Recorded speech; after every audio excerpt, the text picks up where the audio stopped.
Hey everybody, Scout Crafter here again.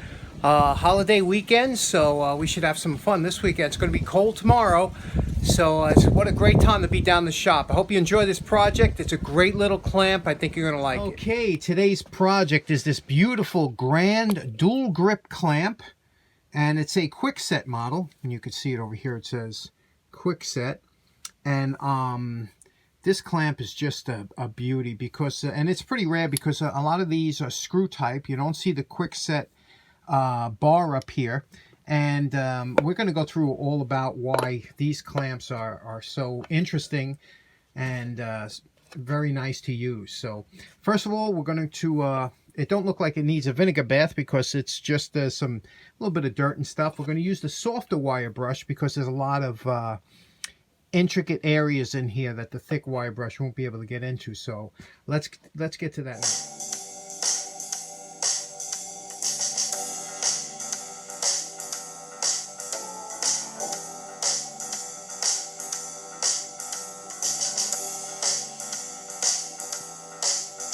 now. Now here is our post wire brush evaluation. You can see that the paint is that original green, that kind of green that we use. So we have that in stock. And over here, the paint came off because apparently it was exposed to some heat. Maybe somebody was welding or something like that, and the paint was lost here. But that's no problem because we're going to repaint the whole clamp. First, we're going to shellac it as an undercoat. And the only thing I did was I replaced the spring. This was the spring that was in there.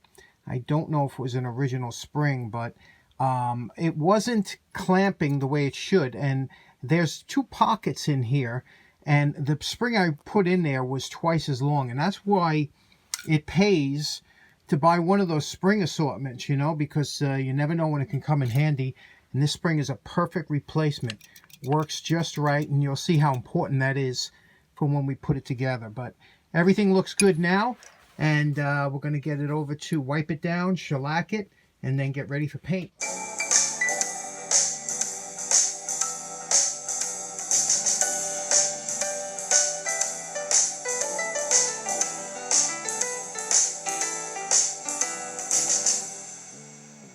Okay, we're up to the lettering now, and you can see here, because the way the lettering is curved, it's on a compound curved surface on both sides. Very difficult, this one, to do. So this one, I've been dreading this, but we're going to have to tackle it sooner or later. Now, the thing to do is, if you don't have one of these, an OptiVisor, and the model on this one is a D8 number 4. You want an OptiVisor number 4. These things are fantastic because, especially when you're getting older like me, you put this on and it helps you really define the letters.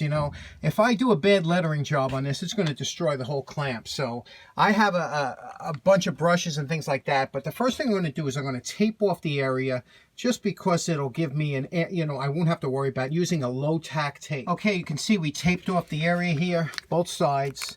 And I know it sounds crazy, but it makes a huge difference. It really does help. Concentrate in there, make sure, because a lot of times you might move something and get paint outside here. You don't want to have too much paint to get anywhere you don't want it to be. So that painter's tape, the blue tape, that's kind of relatively low tack, so you're not lifting off any of the green paint. And now I've never done this before, so this is a new to both of us. I took a piece of blue painter's tape and folded it in half, sticky side to sticky side, so it's a little bit thicker. And this will be my transfer pad, more or less. And what I'm going to do is I'm going to put some red paint onto the transfer pad. When it's covered with red paint, I plan to put it over here like this, and then transfer the paint using my finger like this onto the raised lettering, and hopefully that will transfer most of it on there, and then I'll touch it up with a small brush. So let's see how that works.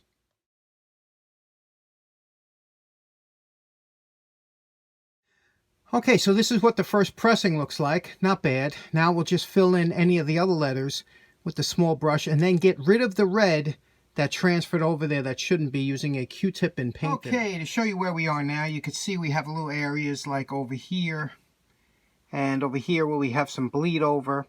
And what we're going to do now is we're going to take a little bit of the original paint, the color of the clamp, spray a little swatch of it onto this wax paper, and using a fine brush, we're going to touch up the red areas that were oversprayed, and also any of the areas that where there was any bleed over. Okay, lastly, before we finish everything here and display, I use this real high pressure grease.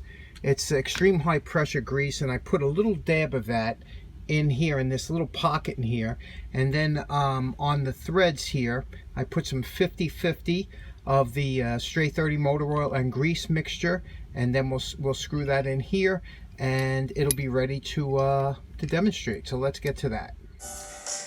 Now, you know my favorite part. You remember what this clamp looked like before we started.